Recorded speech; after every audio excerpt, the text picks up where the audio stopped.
माघार घेतली, याचा अर्थच असा आहे की त्याने रस्ता तुम्हाला मोकळा करून दिलेला आहे. त्यामुळे साहजिकच ही मतं जी आहेत आता सुनेत्राताई पवार यांच्या घड्याळावर जी आहे ती मतं पडणार आहे.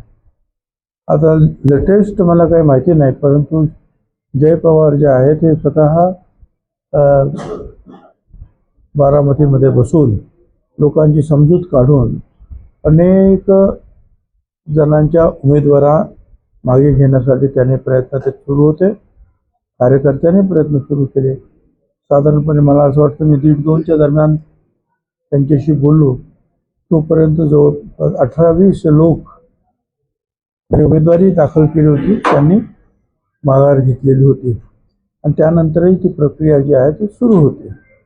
एकूण काय तर मोठे जे पक्ष ज्यांना आपण म्हणता येईल राज्य व्यापी किंवा देशव्यापी आहे, काँग्रेस देशव्यापी आहे, अशी सगळीच आहेत.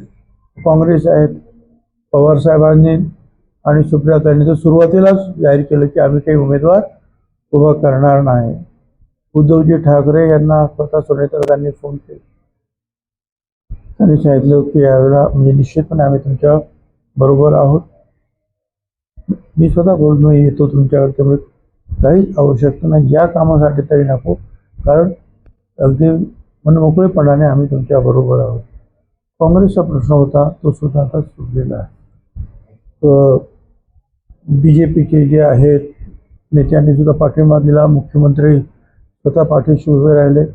एकनाथराव शिंदे फॉर्म भरण्यासाठी आले, चंद्रशेखर बावनकुळे फॉर्म भरण्यासाठी आले, रामदासजी आठवले यांनी पाठिंबा दिला, जानकर यांनी पाठिंबा दिला, हाके निवडणुकीला उभे राहणार होते त्यांनी माघार घेतली. एकूणच काय की सगळ्यांनी जवळपास जे आहे पाठिंबा दिलेला आहे आणि त्यामुळं मी या सगळ्यांचेच मी आभार मानतो.